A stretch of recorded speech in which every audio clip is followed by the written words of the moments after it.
terdepan di Asia Tenggara. Nah, Pak Brafa hari ini akan share ilmu-ilmunya kepada kita, aku dan teman-teman semua. Kepada Pak Brafa, saya persilahkan.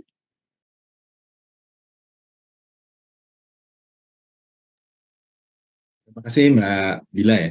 Em, Selamat sore, saya panggilnya apa ya sekarang? Kakak-kakak, adik-adik, mahasiswa ya. Terima kasih untuk kehadirannya dan ketertarikannya atas isu ini yang kita sebut di industri ini Government Affairs and Public Policy. Jadi lebih mencakup isu-isu kebijakan secara umum dan hubungan kepemerintahan ya kan, antara swasta dan pemerintah terutama, tapi juga dengan biasanya dengan organisasi-organisasi non pemerintah lainnya. Mungkin kita bisa mulai dengan presentasinya Mbak Bila.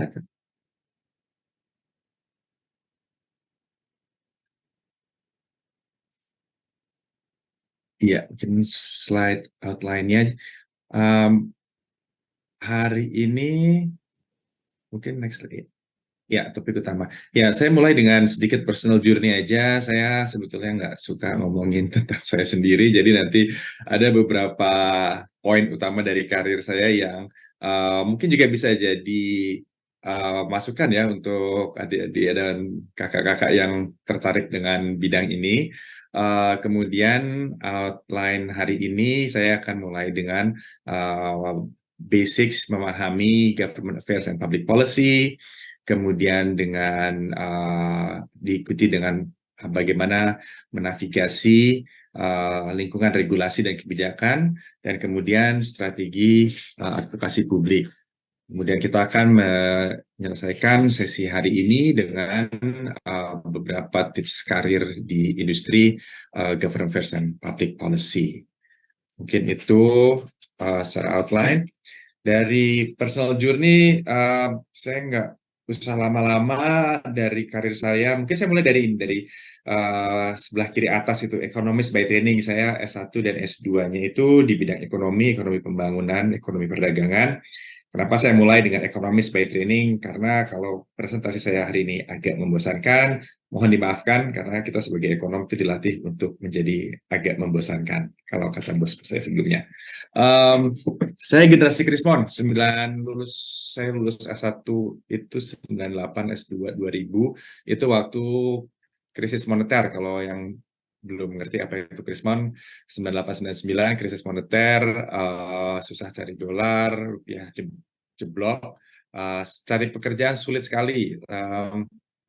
Saya setelah lulus S2 itu 9 bulan baru saya dapat pekerjaan. Saya bilang ke teman saya, kalau saya nikah, ini udah punya anak nih 9 bulan. Tapi sayangnya saya 9 bulan nganggur, terus ketemu pekerjaan di proyek PBB, UNDP, itu cukup untung-untungan juga karena karena semuanya waktu itu sulit sekali mencari pekerjaan.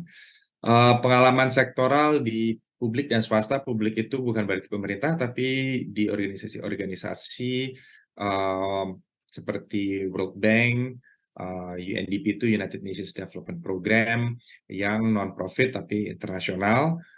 Banyak bekerja dengan pemerintah, tapi tidak langsung jadi bagian pemerintah. Di swasta saya di konsultan, saya nggak pernah di corporate dalam arti perusahaan sendiri, perusahaan seperti apa Google atau perusahaan lainnya, tapi lebih di konsultasi.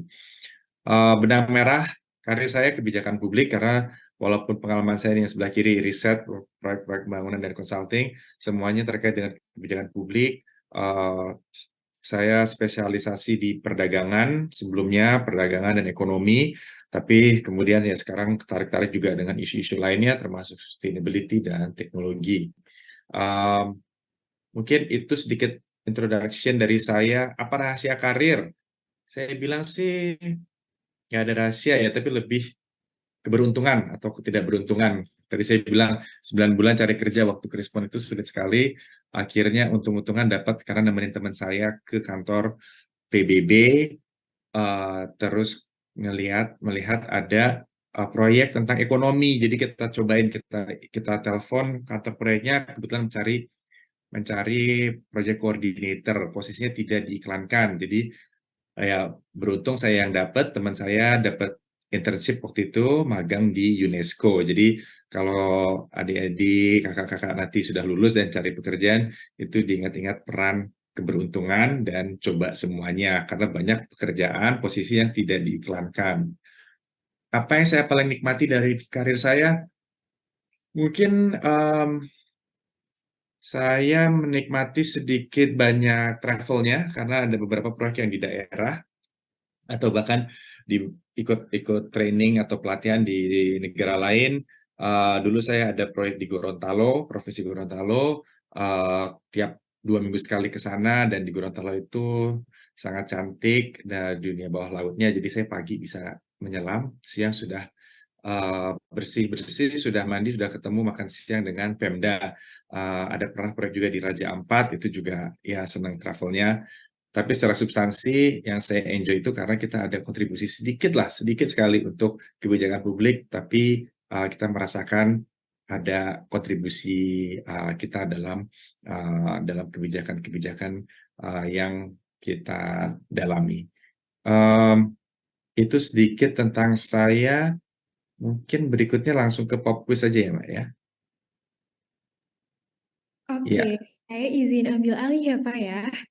Oke, teman-teman nih, untuk memulai sesinya, kita bakal mengadakan pop quiz. Aku lewat Menti. Teman-teman, kodenya udah di-send ya di chat box. Aku izin share screen untuk jawaban teman-teman perihal Menti nih.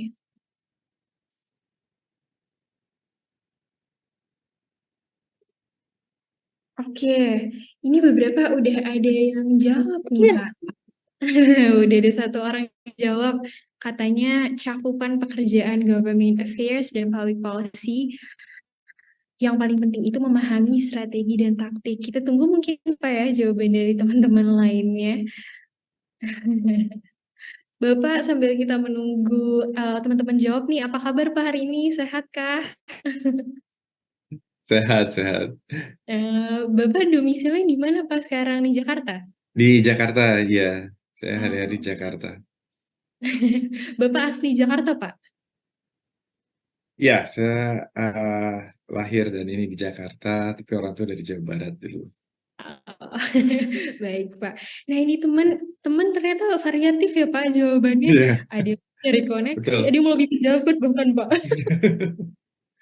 Nggak apa-apa, ini kan uh, kita biar tahu ya kalau mungkin karena kadang-kadang kita di industri ini, oh kita mikirnya pekerjaan kita apa, tapi untuk di luar sana teman-teman mungkin persepsinya beda gitu. Jadi memang persepsi orang yang kurang, yang tidak dalam industri itu kan persepsi beda-beda. Jadi kita juga kadang-kadang harus menjelaskan juga apa sih government affairs ini, public policy itu apa sih gitu. Itu, Pak. Jadi bisa sih perkuliahan kali ini sekalian Bapak juga klarifikasi ya, Pak ya, kalau bahasa selebgram sih, Pak. Pekerjaan di Government Affairs Consultancy itu ngapain? Wah, ini Iya, nggak iya, ada 60, Pak, kurang lebih. oke. Oke, ini udah ya, udah selesai? Eh, Kebetulan Masih peserta ada? hari ini banyak, Pak, 124. Oh, oke. Oke, jadi saya boleh mulai aja menerangkan ya sambil jalan ya? Atau Boleh, boleh, gimana? Pak. Oke. Ya, memang ini empat pilihan ini saya sengaja ambil karena memang ada persepsi persepsi di luar kalau saya kasih kartu nama, apa sih ini perusahaannya gitu kan? Saya bilang government affairs tuh juga apa sih government affairs gitu kan? Nah, memang ada beberapa yang mikirnya kita tuh perusahaan lobbyis ya. Kalau di beberapa negara itu memang perusahaan lobbyis itu ada perusahaan khusus yang memang kerjanya itu yang melobi pemerintah. Itu mirip-mirip sedikit lah. Itu kalau di Amerika dan Eropa mereka harus register sendiri sebagai perusahaan lobby. Jadi harus terdaftar.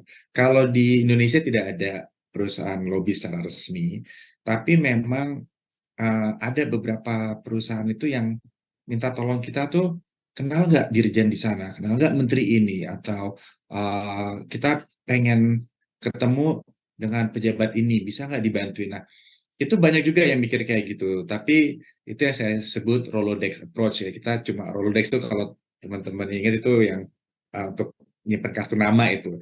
Tapi kita nggak kayak gitu, karena sekedar melobi pejabat itu tidak efektif. Mencari koneksi bisa, itu termasuk ya kadang-kadang termasuk bagian pekerjaan kita, tapi juga sekedar dari koneksi itu juga tidak efektif. Karena kenapa? Karena kebijakan publik sekarang ini itu banyak saya mau bilang partisipan ya, banyak yang memberi masukan. Jadi bukan hanya perusahaan uh, besar tertentu atau industri tertentu atau asosiasi, tapi semuanya, termasuk dari organisasi kemasyarakatan. Jadi kalau bilang kita melobi pejabat di sekarang ini sudah sulit, nggak bisa kita sekedar melobi pejabat lewat koneksi saja untuk bilang, oh ini ya isu yang ingin didorong oleh klien kami, bisa nggak ini dimasukkan sebagai regulasi. Itu nggak bisa paling nggak di negara ini ya.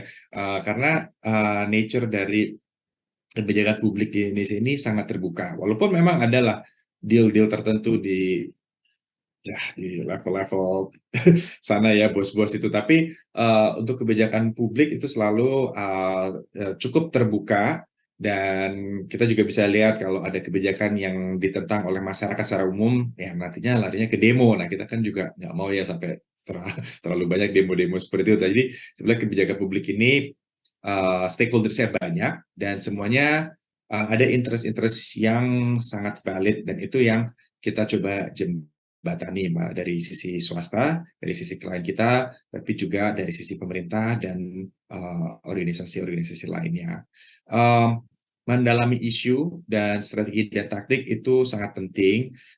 Kita bukan expert dalam arti industri tertentu, misalnya pertambangan. Kita bukan ekspor pertambangan, kita bukan insinyur pertambangan, tapi kita harus tahu isu kebijakannya.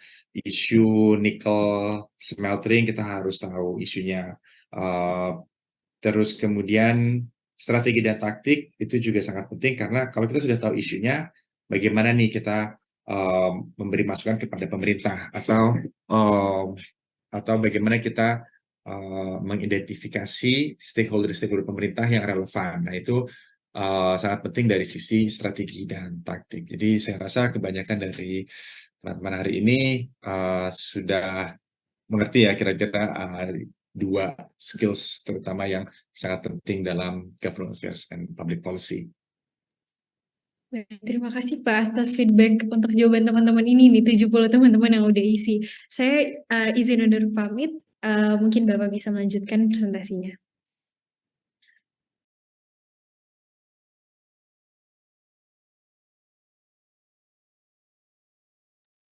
Ya, mungkin ke slide berikutnya ya.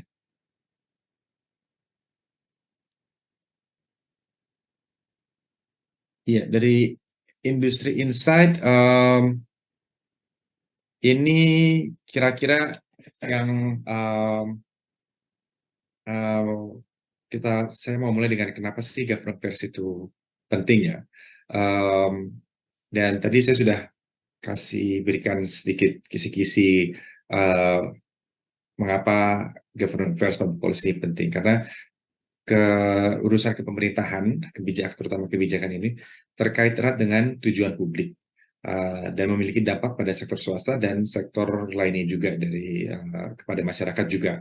Nah, ini kenapa kalau pemerintah sedang mengembangkan atau menyusun regulasi ini agak lama, kita semua komplain, oh kenapa sih peraturan ini lama keluarnya?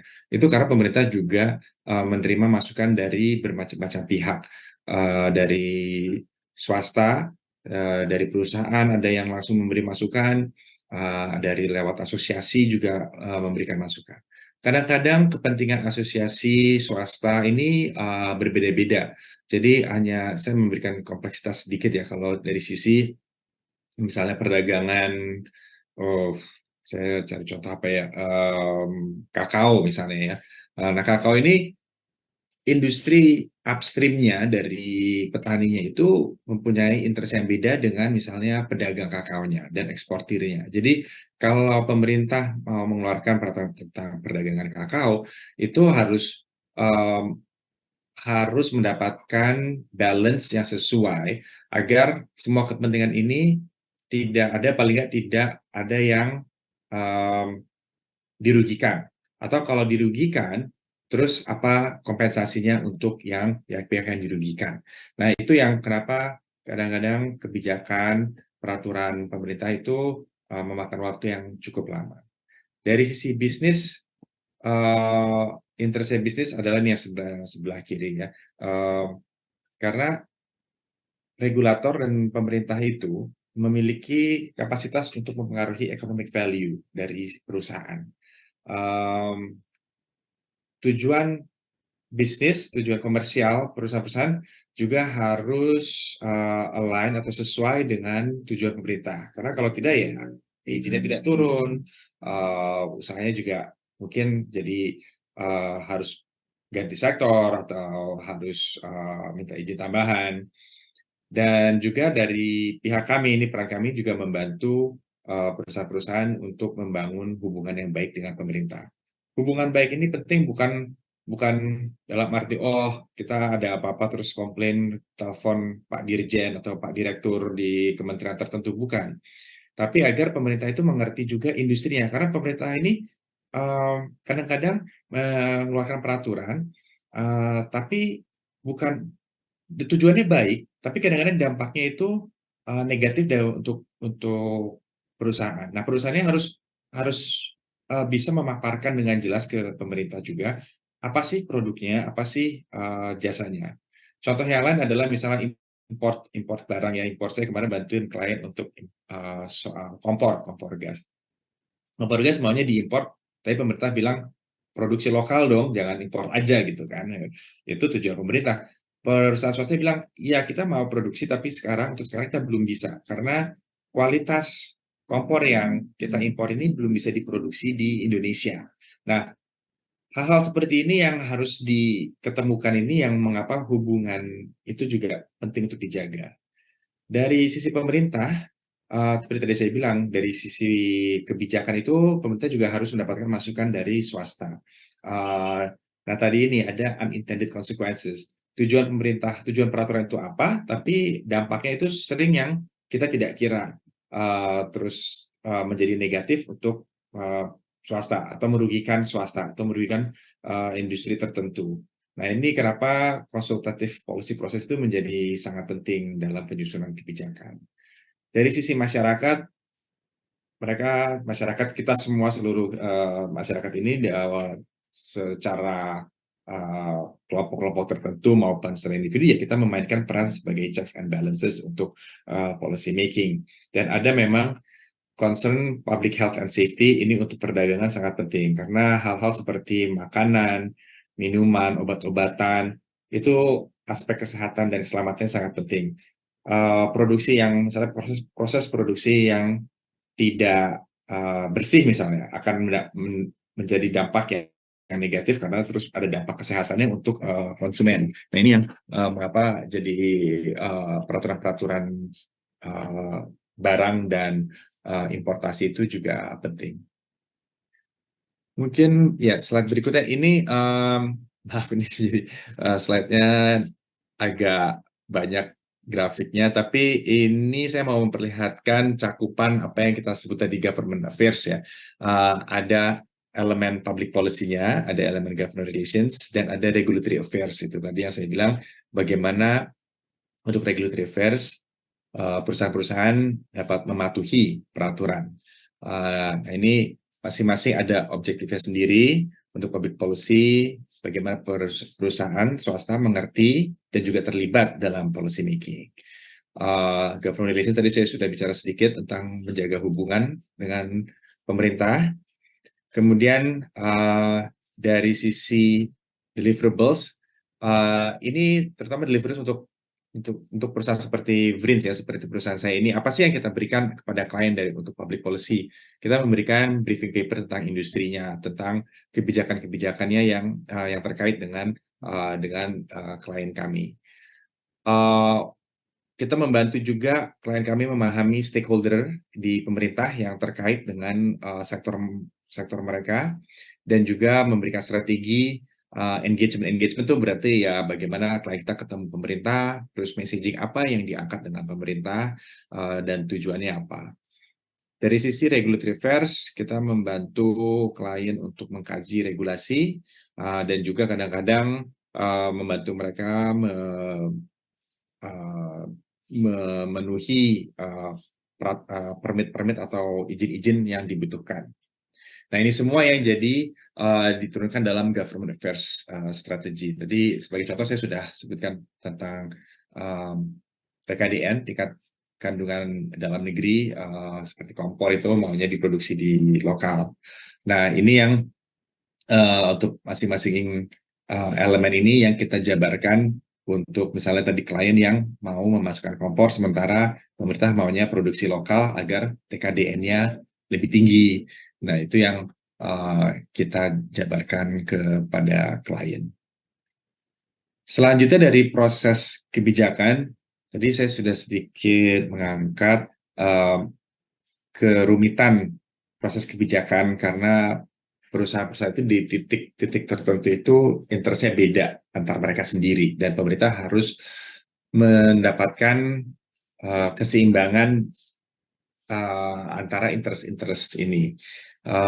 Dari sisi proses, dari sebelah kiri itu kita mulai dengan agenda setting, di mana pemerintah memberikan konteks dan juga mengidentifikasi masalah yang ingin diatur. Kadang-kadang masalah ini muncul karena karena keinginan publik, seperti kemarin pembatasan e-commerce yang lewat social commerce. Saya sendiri nggak punya account itu, jadi tapi kan ada wacana publik bagaimana membatasi perdagangan social commerce itu. Nah, itu kadang-kadang dari publiknya ada permintaan, kadang-kadang dari industrinya, kadang-kadang mungkin dari beberapa perusahaan tertentu.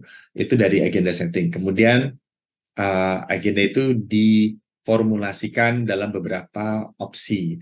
Opsi-opsi kebijakan itu ini yang tiga ini harus bisa diterima secara politis, dapat dilaksanakan secara administratively visible, dan secara teknis itu cukup robust, cukup kuat. Itu maksudnya technically sound. Jadi kadang-kadang kebijakan itu bukan kebijakan yang ideal kalau menurut misalnya akademisi, tapi second best option yang diambil oleh pemerintah karena itu yang politically visible, secara administratif bisa dilakukan, dan secara teknis memenuhi kriteria-kriteria yang teknis. Sesudah opsi-opsi itu dijabarkan, kemudian pemerintah mengambil keputusan. Nah, ini yang pengambilan keputusan ini juga kadang-kadang tidak, walaupun sudah ada opsinya, pengambilan keputusan ini tidak langsung terjadi ya, karena ya itu tadi, karena balancing antara interest ini yang akan memakan waktu dari pemerintah, dan kadang-kadang kalau misalnya dari level peraturan yang sampai undang-undang itu jadi menjadi keputusan politik, bukan hanya sekedar keputusan teknis atau keputusan menteri, tapi itu yang bisa menjadi sangat lama, itu tingkat peraturan yang makin tinggi, itu yang akan makan waktu lebih lama.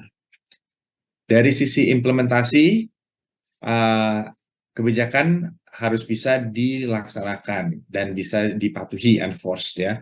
Kadang-kadang kita punya ide yang ya tadi idealis, tapi secara pelaksanaan itu sulit dilakukan. Saya pernah membantu Pemda yang mau melarang bukan hanya penjualan minuman beralkohol, tapi juga transportasi minuman beralkohol yang melewati daerah kabupaten mereka ya. Terus yang bilang sulit melakukan ini siapa? Polisi.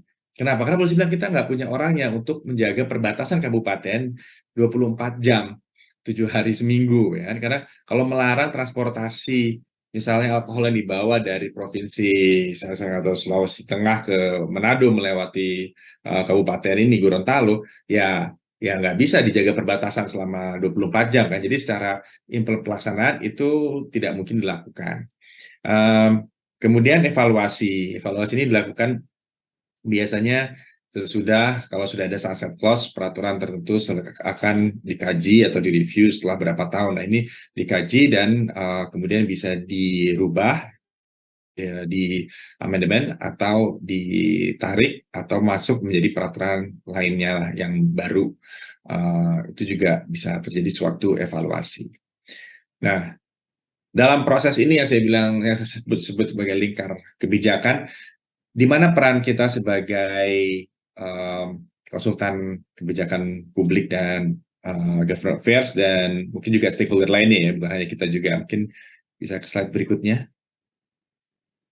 Nah, ini keterlibatan stakeholders dalam lingkar kebijakan dari di semua titik kebijakan ini ada kesempatan-kesempatan untuk mendapatkan masukan, pemerintah mendapatkan masukan dari stakeholders.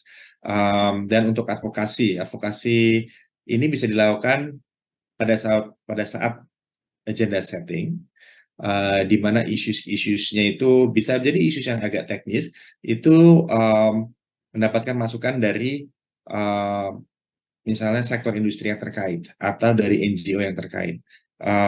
Kemudian waktu formulasi juga, sewaktu mendefinisikan permasalahan misalnya, itu juga ada kesempatan untuk mengadvokasi isu-isu tertentu dari sisi perusahaan atau dari kelompok masyarakat lainnya. Sewaktu decision making misalnya itu walaupun sudah ada draftnya, itu karena decision making itu sendiri makan waktu, seringkali waktu yang lama itu jadi kesempatan untuk stakeholders juga memberi masukan tambahan, atau setidak-tidaknya yang dirugikan mereka meminta agar pelaksanaannya itu diundur. Ya, jadi itu juga ada kesempatan itu. Walaupun mereka misalnya inputnya tidak masuk di peraturan, tapi mereka minta pelaksanaannya diundur.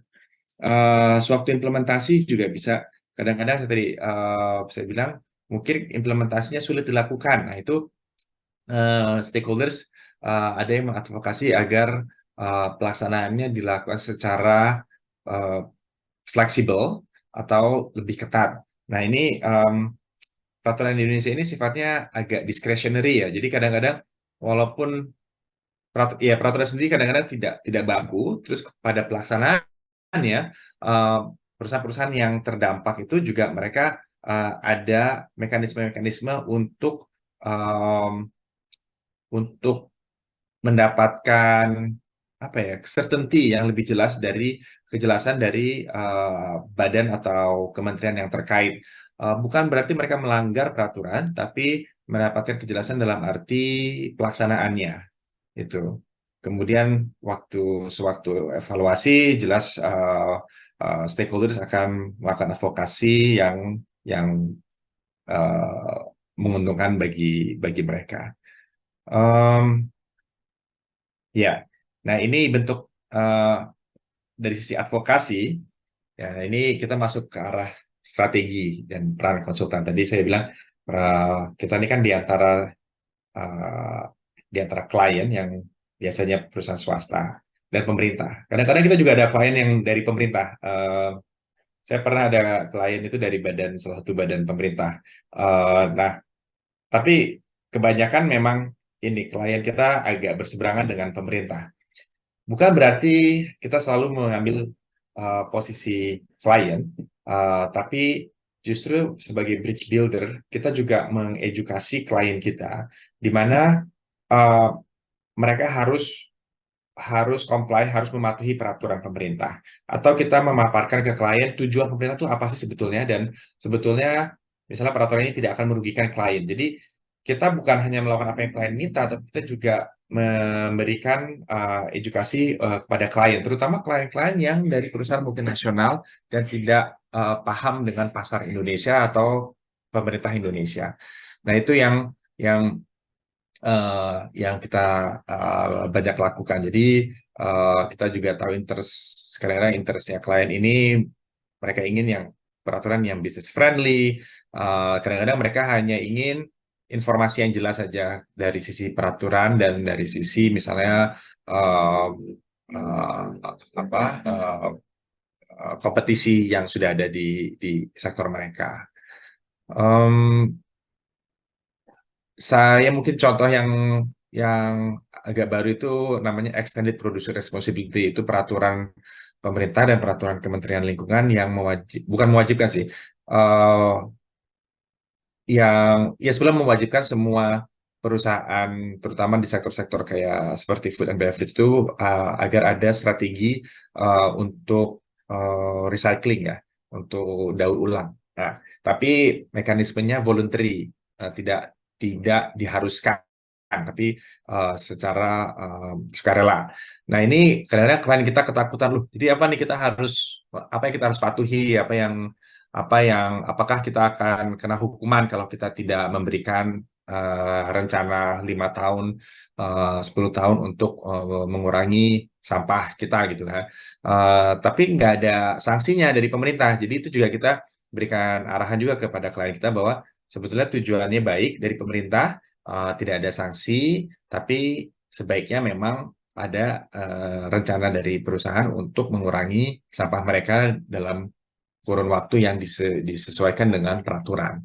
Nah, itu salah satu contoh tentang extended producer responsibility. Slide berikutnya.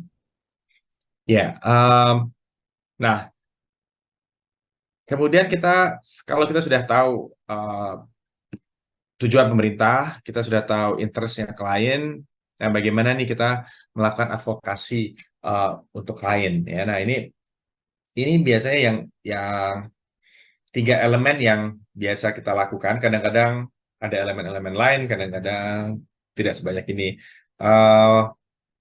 Kita perlu membangun narasi yang sebelah kiri ini, build messages di beberapa level. Di level industri, kadang-kadang klien kita perlu juga menjelaskan produk mereka atau benefit mereka kepada teman-teman industri, perusahaan-perusahaan lain yang serupa.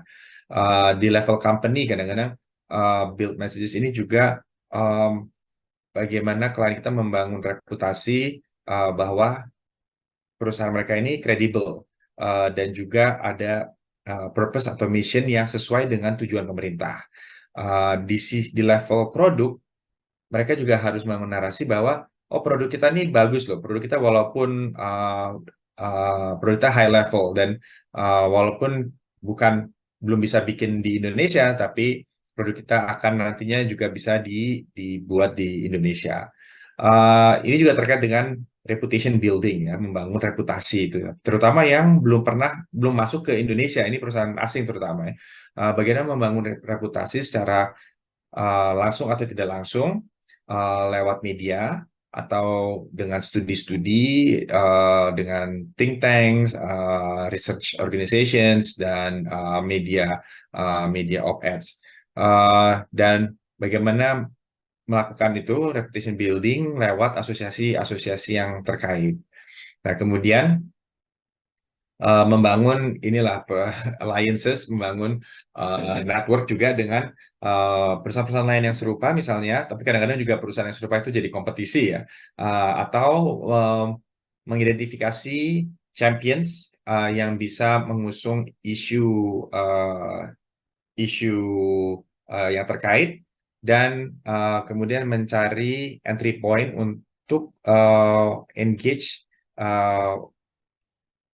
stakeholders yang mendukung maupun tidak mendukung. Nah, ini juga penting juga.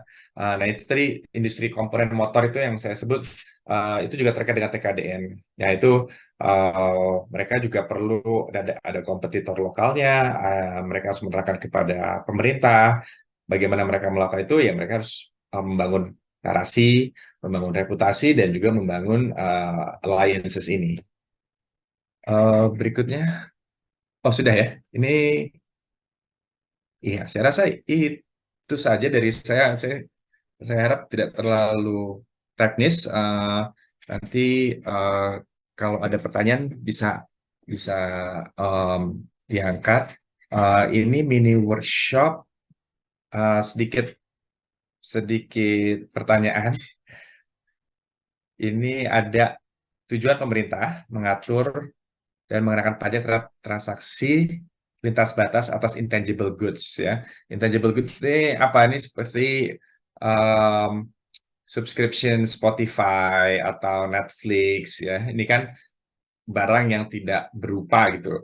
Nah, sekarang ini kan impor ekspor ini sudah bukan barang barang fisik saja, tapi intangible goods juga sudah banyak. Nah, pemerintah ingin mengenakan pajak karena pertumbuhannya sudah sangat pesat, ya kan. Jadi dan hal treatmentnya harus sama dengan barang-barang yang fisik juga. Itu tujuan pemerintah. Dari sisi pengusaha, ada harapan agar kebijakan ini juga memperhatikan biaya yang akan tumbuh bagi pengusaha perusahaan-perusahaan dan juga bagi konsumen. Karena nanti kita juga yang bayar kalau ada pajak buat subscription Netflix kita kan. Dan perusahaan takut itu akan mengurangi pertumbuhan mereka. Nah, strategi apa yang akan uh, Anda lakukan atau Anda bangun untuk menghubungkan keinginan ini pihak swasta dan tujuan pemerintah, dan kedua stakeholders apa saja yang menurut Anda dapat membantu strategi Anda? Itu dua pertanyaan yang terkait. Mungkin um, ada waktu ya untuk menjawab pertanyaan ini, ya, Mbak Bile. Iya, siap. Saya izin ambil alih ya, Pak, untuk sesi mini workshop ini. Nah, teman-teman, seperti biasanya, kita akan menggunakan Google Jamboard untuk sesi workshop kali ini. Teman, ini studi kasus yang diberikan sama Pak Brava, boleh di screenshot, ataupun nanti juga kita sudah input di Google Jamboard masing-masing. Nanti teman-teman akan dibagi ke 4 kelompok, 4 breakout room. Di sana ada koordinator masing-masing, ada Kak Sabil, Kak Wafir, Kak Helen, dan Kak Sigit. Nah, untuk teman-teman dari tim GIK boleh sekarang dibagi ya. Nah, kita nanti kasih teman-teman waktu 15 menit untuk mengisi sebelum balik lagi ke main room. Nah, nanti di main room, Pak Brava akan memberi input dan feedbacknya sebagai profesional di industri ini akan jawaban teman-teman. Nanti workshop rules-nya juga akan disampaikan oleh kakak koordinator dan ada juga di chat box ya. Jadi tolong dicek chat box secara berkala. Terima kasih teman-teman pada join berikutnya ya. Saya pamit undur diri untuk sebentar. Nanti kita kembali ketemu lagi di main room ini.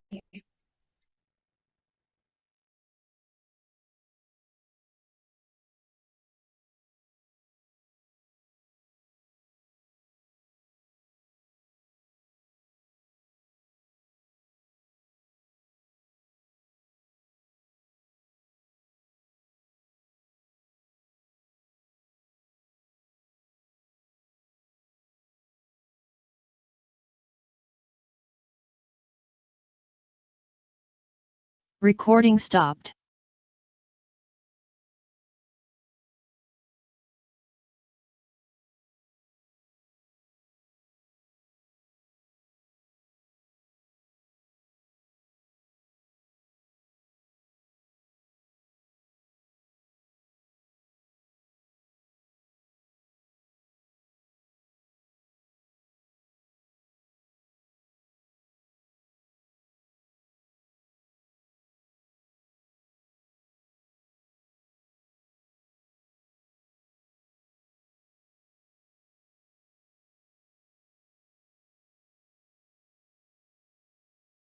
Oke, selamat sore teman-teman bagi yang sudah bergabung di room 4. Nah, silakan teman-teman untuk mengklik link yang sudah dikirimkan di chat box ya.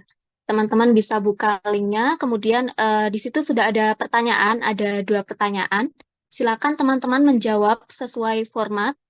Pertanyaan nomor 1, teman-teman bisa menggunakan sticky note warna kuning, dan pertanyaan nomor 2, teman-teman bisa menjawab menggunakan sticky note warna biru.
Maaf teman-teman, bisa minta akses ke hostnya karena sedikit belum bisa share screen di sebelah. Ya, mungkin Mas Silman atau host bisa jadikan Ini ya. sedikit co-host ya, karena belum bisa share screen. Oke, terima kasih. Bisa masukin lagi teman-teman ke berikutnya.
Recording in progress.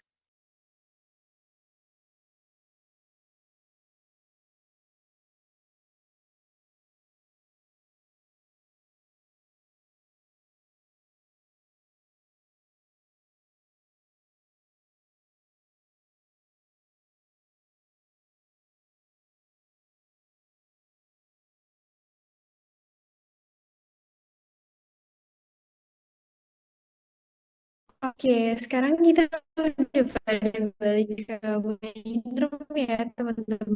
Udah pada ngerjain workshopnya. Aku mau izin nih share hasil teman-teman. Ini jawaban-jawaban dari para pesertanya, Pak. Nih, jadi jawabannya ini di sticky note seperti ini. Mungkin Bapak bisa pilih, Pak. Satu jawaban dari ruang satu ini.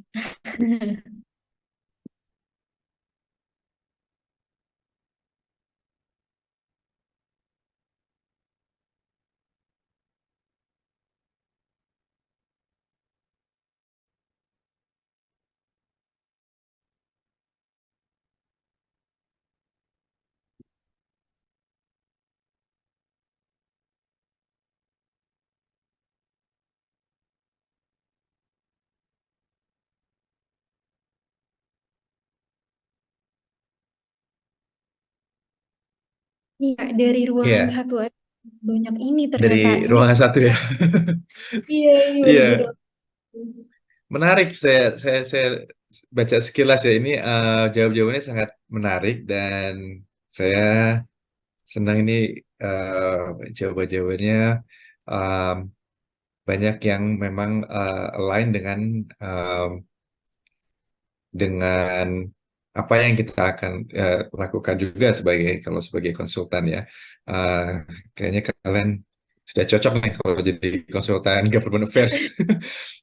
Ini yang saya lihat yang menarik, misalnya seperti tadi ada jawaban, saya lupa mana itu yang um, eh, meng-highlight apa tadi, membuat policy paper atau brief, terus memaparkan kepada pemerintah, kemudian juga apa stakeholder lainnya juga di pemerintah juga. Ini ada beberapa yang cukup detail ya jawabannya. Dari sisi pemerintah itu lembaga mana saja, tadi ada yang bilang OJK juga ya, itu juga menarik. Kalau kalian sudah berpikir detail seperti itu juga bagus. Tadi ada juga yang mengidentifikasi beberapa perusahaan juga yang terkait, tadi perusahaan keuangan ya. Um, ya, saya rasa ini tadi ada lembaga keuangan, betul. Ya, saya rasa kalian sudah mendapatkan ininya apa uh, fundamentalnya ya, yang dari paparan saya hari ini. Memang untuk isu ini sebagai contoh ya, dari pajak non intangible goods ini sedang didorong oleh Indonesia. Kemarin-kemarin itu juga didorong di tingkat ASEAN.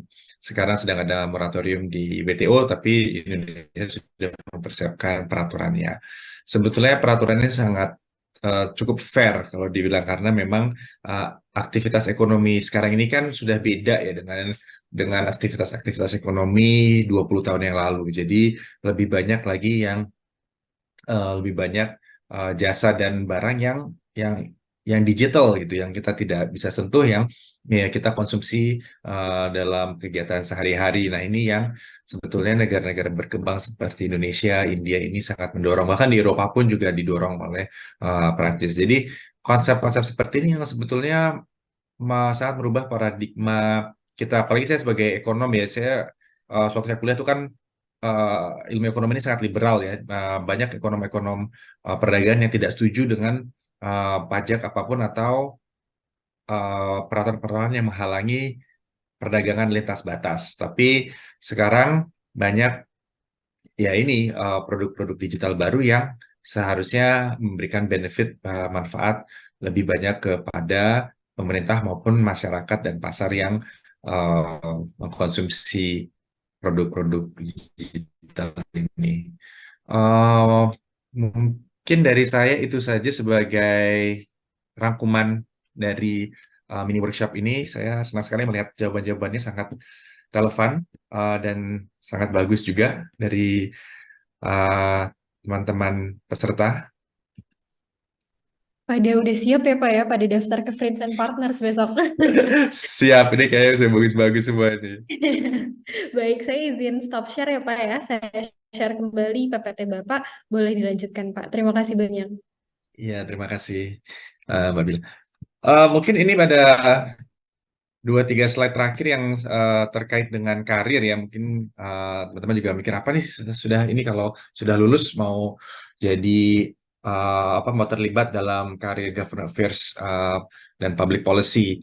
Dari sisi posisi mungkin di box sebelah kiri atas itu ada sebelumnya saya mau bilang ini dulu. Kalian jangan terpaku pada misalnya organisasi atau sektor tertentu karena sebenarnya kesempatan di government affairs dan public policy ini cukup lebar, cukup luas. Beberapa jenis posisi ini ada di sebelah kiri sebagai konsultan kebijakan itu yang saya sekarang, tapi juga banyak entry level yang sebagai peneliti. Peneliti di organisasi-organisasi penelitian seperti CSIS atau CHIPS itu memberikan bekal pengalaman juga yang baik untuk karir di bidang kebijakan publik ya. Jadi sebagai ekonom atau peneliti politik dan sosial itu juga memberikan pengalaman yang bagus juga. Strategis itu juga salah satu jenis posisi yang juga relevan, biasanya itu untuk yang lebih senior. Development project specialist itu biasanya developer ini bukan proyek jalan tol ya, ini lebih ke proyek misalnya training, capacity building atau proyek-proyek studi. Nah ini yang saya maksud dengan proyek itu juga sedikit banyak mirip dengan peran peneliti. Legal analyst yang kalian jurusannya hukum itu juga banyak dicari karena banyak aspek-aspek yang beririsan dengan peraturan ya. Biasanya yang membedakan kita dengan legal firm itu, kalau legal firm itu membaca peraturan itu dalam konteks compliance. Jadi bagaimana perusahaan memenuhi kewajiban legal yang diatur oleh pemerintah. Kalau kita lebih dari public policy-nya, jadi itu yang membedakan. Tapi irisannya hampir ada overlap lah. Jadi kacamatanya aja yang agak beda. Jadi yang di perusahaan kami juga ada lulusan-lulusan dari hukum juga. Di consulting, perusahaan seperti saya, seperti Prince atau Asia Group tempat saya kerja sebelumnya, ini juga kita termasuk dalam government affairs consulting, tapi tadi saya bilang ada law firms juga, ada research organizations, ada development consultants. Ini perusahaan-perusahaan ya tadi yang memberikan pelatihan atau memberikan studi-studi yang biasanya didukung oleh oleh pemerintah donor biasanya. Kemudian ya beberapa teman-teman saya juga ada yang dari political consulting juga, atau larinya kerjanya di political consulting.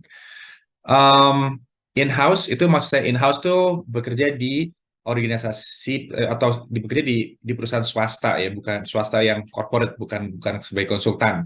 Ini banyak perusahaan startup yang hire government affairs, government relations specialist atau manager atau analis public policy, perusahaan teknologi, kalian tahu ya kayak Google atau perusahaan-perusahaan teknologi yang di Asia juga mereka banyak hire government affairs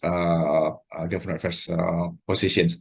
Bidang-bidang sustainability, carbon market sekarang baru keluar peraturannya, itu juga nanti perusahaan-perusahaan yang menjual carbon market atau terlibat di pasar karbon itu juga akan membutuhkan posisi-posisi government affairs dan public policy. Sektor tradisional ini maksud saya seperti manufaktur, pertanian, itu sudah pasti karena juga mereka highly regulated. Itu sektor pemerintah itu yang maksud saya sektor highly regulated. Di pemerintah sendiri, kalau ya ya sudah pasti ya, kalau kalian mau jadi PNS, ya sudah pasti kalian akan terlibat dengan public policy. Tapi juga ada beberapa sekarang itu pemerintah membuat project management office. Jadi biasanya walaupun didanai oleh APBN, tapi ada proyek-proyek tertentu yang kemudian biasanya 5 tahun gitu ya. Nah itu 5 tahun cakupannya cukup spesifik. Misalnya mau studi biaya logistik. Nah itu biasanya mereka mencari peneliti-peneliti, terus ditaruh di project office itu selama 3-5 tahun, dan biasanya fokusnya ya fokus kebijakan. Itu juga bisa memberikan kalian pengalaman bagus ataupun bahkan menjadi entry point untuk kalau kalian mau masuk dalam pemerintahan. Keywords-nya ini saya pikir mungkin keywords di LinkedIn yang kalian mau bisa cari itu ya ini government affairs, public policy, government relations, public affairs, regulatory affairs, atau corporate affairs. Itu yang kalian bisa coba cari di LinkedIn. Mungkin slide berikutnya. Skills-nya apa nih? Skills yang kalian perlu persiapkan untuk karir di bidang government affairs dan public policy. Soft skills ini penting sekali. Critical thinking, selalu ask why, ya kan? How, itu sangat penting. Multicultural skills itu juga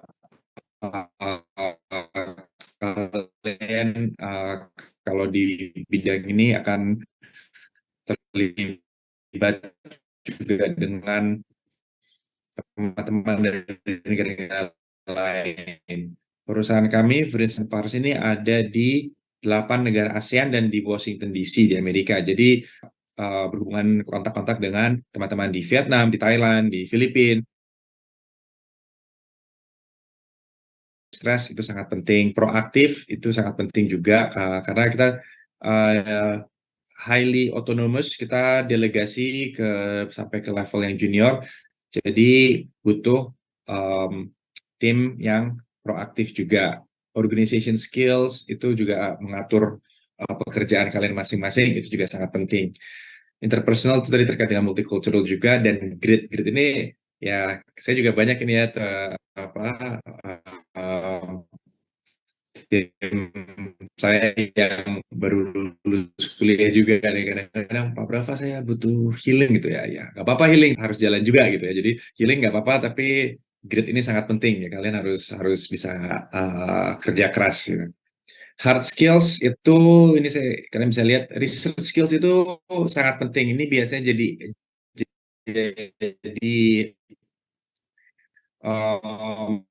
stepping stone pertama itu jadi researcher dan jadi peneliti itu stepping stone pertama untuk kalian belajar. Itu juga itu yang kita cari juga.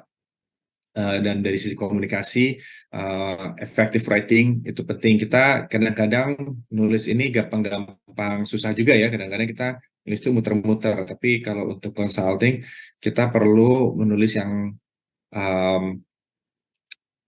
jelas, yang jelas dan nggak panjang-panjang gitu, karena biasanya briefing kita 2 halaman, 3 halaman. Jadi nulis dalam 2 halaman itu lebih sulit daripada nulis 200 halaman, karena kita harus benar-benar memilih kata-kata yang tepat, dan ya ininya ruangannya juga sangat terbatas. Kalau kalian baru lulus, bagaimana nih mulainya? Usulan saya, kalian lihat sektor yang kalian tertarik. Mungkin waktu lulus saya juga, ya mungkin dulu juga saya pikir, apa sih, saya coba aja semuanya gitu kan. Tapi sangat penting untuk kalian mengidentifikasi sektor-sektor yang kalian tertarik. Kalaupun misalnya sektor teknologi atau sektor sustainability, ya mulai dari situ. Kemudian identifikasi perusahaan yang terlibat dalam sektor tersebut. Kemudian ketiga, mulai dengan network kalian, mulai dengan profesor, dosen kalian, tanya alumni, tanya teman-teman yang sudah lulus duluan, atau mungkin yang sudah terlibat di government affairs, tanya seperti apa pekerjaannya, apakah ada informasi tentang lowongan. Yang sering terjadi, kayak tadi saya sempat bilang, kadang-kadang posisi itu tidak diiklankan. Jadi mendapatkan informasi pekerjaan itu sudah setengah jalan ya. Kalau sudah interview ya udahlah, kita interview dapat enggak, tapi mendapatkan informasi itu yang sulit ya, yang tadi saya cerita, saya kebetulan banget dapat informasi ada lowongan di UNDP waktu saya mulai kerja. Nah, seperti itu masih banyak posisi-posisi yang tidak diiklankan. Jadi kalian harus networking yang cara tradisional itu masih efektif untuk industri ini. LinkedIn, kadang-kadang LinkedIn itu berguna untuk informasi yang umum, tapi untuk yang benar-benar mendapatkan informasi yang unik, yang tidak terdapat di sosial media, itu LinkedIn kurang efektif kalau menurut saya. Mungkin saya ya old school aja sih, tapi saya nggak lihat LinkedIn efektif untuk benar-benar mencari pekerjaan. Dan di CV kalian, ya ini mumpung kalian juga masih menyusun skills dan CV kalian. Lebih baik kalau ada misalnya di CV itu kelihatan kalian sudah pernah menulis artikel-artikel tertentu atau proyek-proyek tertentu.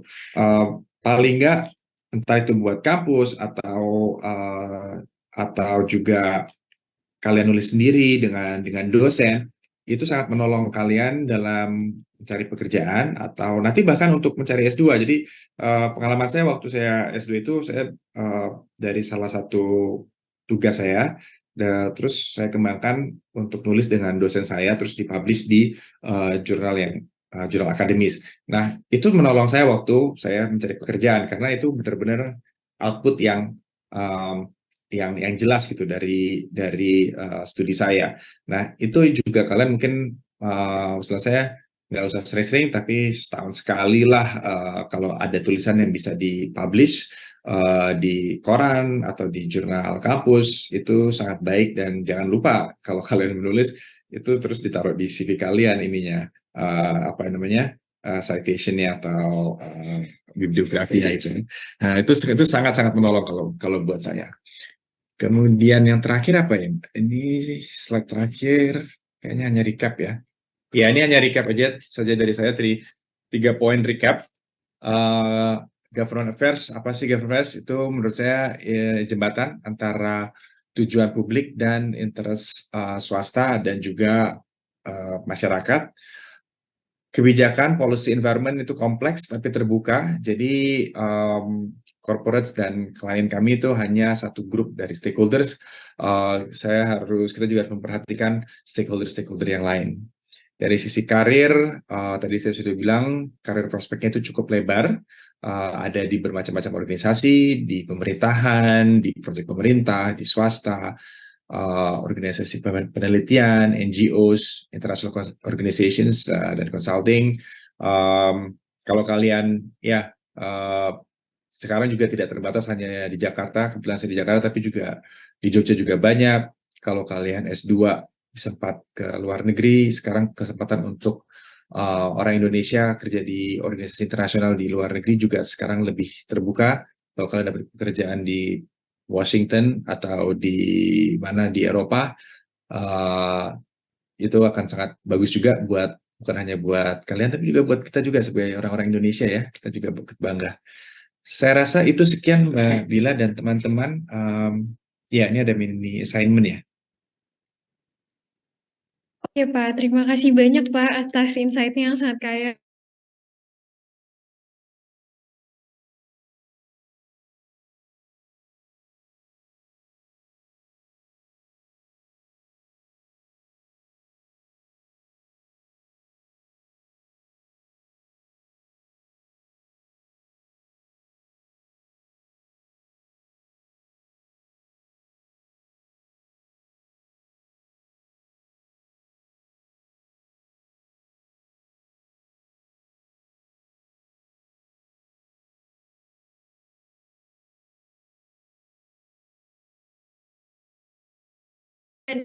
Nah, nanti di submitnya via learning management system seperti biasa ya teman-teman.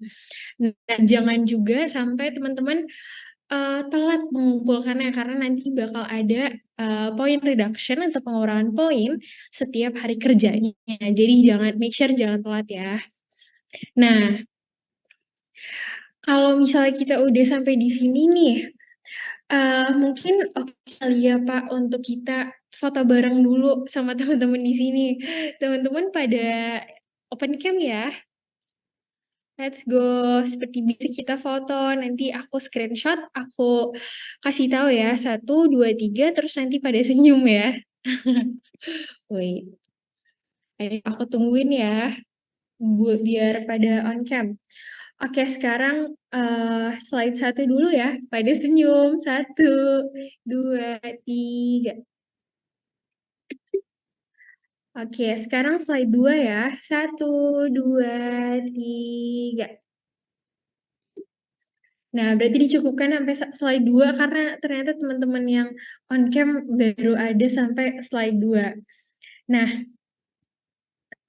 teman-teman, aku mau pertama terima kasih sebanyak-banyaknya kami ucapkan tim GIK kepada super mentor kami, Pak Brava, atas ilmunya yang sangat bermanfaat untuk diaplikasikan. Bila juga berterima kasih untuk teman-teman yang udah hadir di sesi kali ini. Semoga menyenangkan dan banyak ilmu yang bisa diaplikasikan. Bila segenap tim GIK minta maaf dengan sangat kalau ada salah kata ataupun perbuatan yang kurang mengenakan hati selama perkuliahan berlangsung.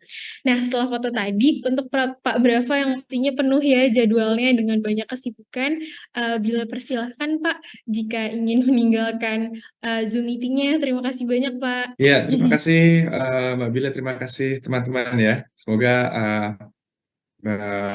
agak membantu Sangat paparan sore membantu hari ini. Pak, kebetulan. Iya. Ya, terima kasih. Saya pamit dulu. Oke Pak, have a nice day. Oke, untuk teman-teman, ini yang ditunggu-tunggu kan untuk sesi